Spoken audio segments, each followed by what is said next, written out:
Barakallahu Ustaz. Semoga kita termasuk orang yang menuntut ilmu. Amin ya rabbal alamin. Kita tak heran lagi dengan kondisi umat di Indonesia. Bagaimana cara musuh Islam ingin menghancurkan umat ini. Baik peristiwa sampai perang dunia maya, sosmed. Saya pernah dengarkan salah satu ustaz kita tak boleh demo menyampaikan aspirasi depan umum. Karena tak ada tuntutan dari Rasul. Bagaimana sikap kita di negeri demokrasi ini?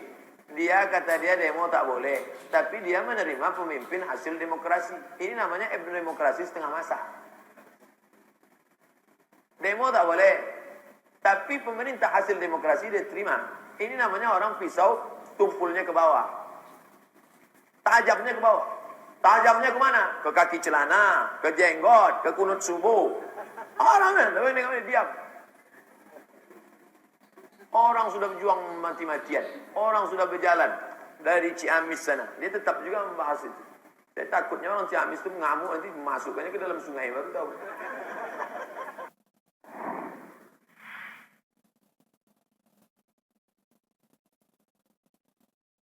Al-Irbad bin Sariyah yang tadi potongan akhirnya sudah kita sebutkan tentang larangan berbuat bid'ah. Maka bagian awal hadis itu Nabi sallallahu alaihi wasallam bersabda, "Usikum bi taqwallahi azza wa jalla was-sam'i wat-tha'ah wa in ta'ammara 'alaikum 'abdun habasyiyun." Aku wasiatkan kepada kalian untuk bertakwa kepada Allah serta mendengar dan taat kepada pemerintah kalian, walaupun yang memimpin kalian seorang budak dari negeri Habasyah.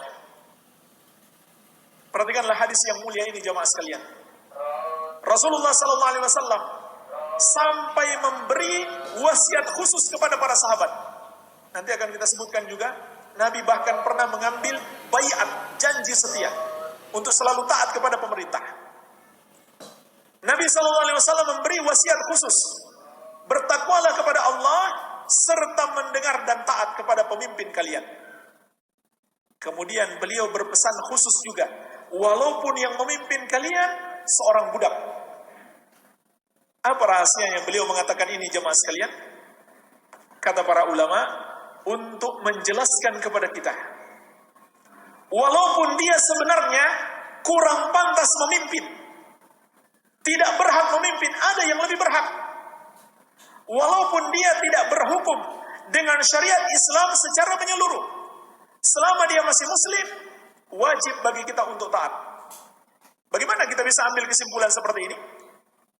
Karena budak dalam syariat, sepakat ulama, budak dalam syariat, ya, seperti disebutkan juga di dalam Al-Mawsu'atul Fiqhiyah Al-Kuwaitiyah, bahwasanya ulama Islam sepakat budak itu tidak boleh menjadi pemimpin. Nggak ada perbedaan pendapat. Dia untuk dirinya saja dia bukan pemimpin. Dia milik tuannya. Bagaimana mungkin dia memimpin yang lain? Maka jemaah sekalian, kalau seorang budak berhasil memimpin, tidak mungkin dia bisa memimpin dengan cara yang syar'i. Nggak mungkin dia bisa mendapatkan kepemimpinan dengan cara yang syar'i, dan tidak mungkin dia menjalankan syariat Islam secara menyeluruh dalam kepemimpinannya. Perhatikan dua hal. Seorang budak kalau memimpin, satu, nggak mungkin dia dapatkan kepemimpinan itu dengan cara yang benar. Yang kedua, tidak mungkin dia berhukum secara syariat secara sempurna. Kenapa? Karena kalau dia ingin mendapatkan kepemimpinan sementara statusnya budak dalam Islam terlarang, nggak mungkin dia dapatkan dengan cara yang benar, sebab dia sudah terlarang, nggak boleh jadi pemimpin. Maka berarti dia dapatkan kepemimpinan itu dengan cara yang tidak benar. Cara yang tidak benar itu macam-macam. Bisa melalui pemberontakan, pemberontakan itu haram. Tapi kalau dia sudah berhasil memimpin, maka wajib ditaati. Dari mana kita dapatkan kesimpulan ini? Dari hadis ini. Jadi yang masih bingung-bingung, kenapa katanya pemberontakan itu salah? Kok yang memberontak wajib ditaati? Hadis ini jawabannya. Atau melalui suara terbanyak. Ini bukan cara Islam. Memilih pemimpin dengan suara terbanyak. Jadi walaupun dia kafir, penjahat, kalau suara terbanyak memilih dia, dia jadi pemimpin. Itu bertentangan dengan Islam. dan suara profesor nggak ada bedanya dengan lulusan SD. Nggak ada bedanya. Itu dari segi akal pun nggak masuk akal. Tapi itulah, seperti kata Syekh di awal tadi. Yang nggak masuk akal pun mereka merasa pintar, mereka anggap itulah yang terbaik. Ini masalah nggak masuk akal. Memilih pemimpin berdasarkan suara terbanyak. Masa suara profesor, orang pintar, disamakan dengan lulusan SD? Atau suara ulama disamakan dengan preman?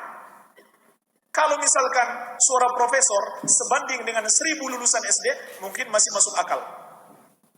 Tapi sama nilainya, nggak ada bedanya. Intinya bertentangan dengan syariat.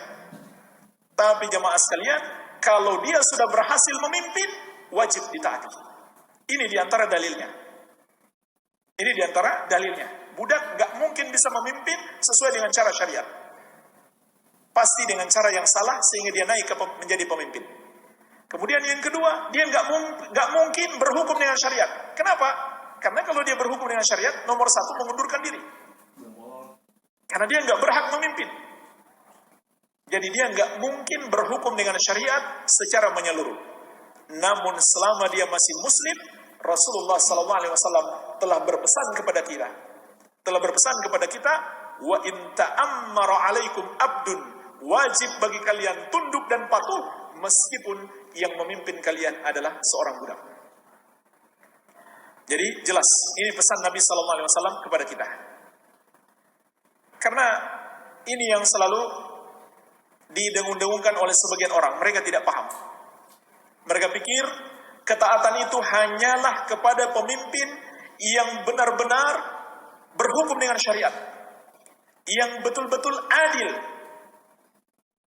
bukan yang tidak berhukum dengan syariat secara menyeluruh. Maka dalil-dalil telah menyelisihi mereka. Dan jemaah sekalian, memberontak kepada pemerintah muslim, ini juga termasuk sebab seseorang itu keluar dari golongan ahlus sunnah wal jamaah dan masuk ke dalam golongan-golongan yang menyimpang. Sebab menaati pemerintah itu bagian dari makna al-jamaah. Rasulullah SAW telah mengabarkan kepada kita dalam hadithul iftiraq, hadis tentang perpecahan umat yang terkenal. Umatku akan berpecah menjadi 73 golongan. Semuanya di neraka kecuali satu. Ketika Nabi SAW ditanya, siapa yang satu itu ya Rasulullah? Dalam sebuah riwayat, beliau menjawab, yang satu itu adalah al-jamaah. Jamaah. Satu golongan itu, yang tidak tersesat adalah al-jamaah. Apa arti al-jamaah di sini? Ketika sebagian orang salah paham, mereka bikinlah organisasi. Mereka pikir itu yang dimaksud dengan al-jamaah. Bukan itu jamaah sekalian. Al-jamaah di dalam hadis Nabi SAW itu maknanya ada dua. Yang pertama telah kita sebutkan tadi. Dalam riwayat yang lain, dalam hadis yang lain, yang menerjemahkan makna al-jamaah, yaitu ma ana alaihi wa ashabi, yang mengikuti aku dan para sahabatku. Itulah arti al-jamaah. Jadi nggak harus banyak orang yang mengikuti Nabi Muhammad SAW dan para sahabat. Itulah yang disebut dengan al-jamaah. Makanya Ibnu Mas'ud radhiyallahu anhu menegaskan, al-jama'atu ma wafaqal haqqa wa in kunta wahdak. Al-jamaah, berjamaah, bersatu, itu adalah yang menyesuaikan diri dengan kebenaran, walaupun engkau seorang diri. Seorang diri mengikuti kebenaran, itulah yang disebut orang yang berjamaah dan orang yang bersatu. Ini makna yang pertama, berdasarkan riwayat yang lain dari hadithul iftiraq. Makna yang kedua, yang dimaksud dengan al-jamaah adalah tunduk dan patuh kepada pemerintah muslim yang adil maupun yang zalim dan tidak memberontak. Dari mana kita dapatkan kesimpulan ini? Dan kenapa yang zalim juga masuk? itu berasal dari hadis Nabi Muhammad SAW, hadis Bukhari dan Muslim dari Ibnu Abbas radhiyallahu anhuma. Rasulullah SAW bersabda, "Man ra'a min amirihi syai'an yakrahuhu falyasbir, fa innahu man farakal jama'ata shibran famata famitatun jahiliyah." Barang siapa yang melihat satu kemungkaran yang dia benci dilakukan oleh pemerintahnya, hendaklah dia bersabar. Perhatikan jemaah sekalian, apa kata Nabi SAW? Siapa yang melihat satu kemungkaran? Kemungkaran itu semua yang bertentangan dengan syariat. Artinya dia tidak berhukum dengan syariat. Itu termasuk maknanya. Maka kata Nabi SAW, siapa yang melihat pemerintahnya seperti itu, hendaklah dia bersabar. Kenapa harus bersabar? Fa innahu man farakal jama'ata shibran famata famitatun jahiliyah. Karena sesungguhnya barang siapa yang memisahkan diri, memberontak kepada pemerintahnya sejengkal saja, kemudian dia mati, maka matinya jahiliyah. Jadi bukan mati syahid, mati jahiliyah kata Nabi SAW. Perhatikan jemaah sekalian, dalam hadis ini Nabi SAW menamakan pemerintah sebagai al-jamaah walaupun dia melakukan kemungkaran. Maka siapa yang keluar dari al-jamaah ini berarti masuk kepada furqah, perpecahan. Masuk ke dalam golongan ahlul bid'ah wal furqah. Bahkan kita kenal dalam sejarah, golongan pertama yang tersesat, yang divonis sebagai ahlul bid'ah adalah golongan pemberontak ini, yaitu golongan Khawarij. Kenapa mereka disebut Khawarij? Dari kata al-khuruj, keluar. Apa artinya keluar? Artinya keluar dari ketaatan alias memberontak kepada pemerintah muslim yang mereka anggap zalim. Jadi ini dua makna al-jamaah, mengikuti jalan kebenaran dan tunduk serta patuh kepada pemerintah muslim walaupun zalim. Tetapi tadi sudah kita ingatkan, tunduk dan patuh di sini maknanya kita ikuti perintah atau aturan yang tidak bertentangan dengan syariat. Kalau bertentangan dengan syariat, tidak boleh kita ikuti, tapi itu tidak bermakna kita memberontak. Lalu apa yang harus kita lakukan? Apakah kita diam saja melihat pemerintah melakukan kemungkaran? Tidak. Wajib bagi kita memberi nasihat.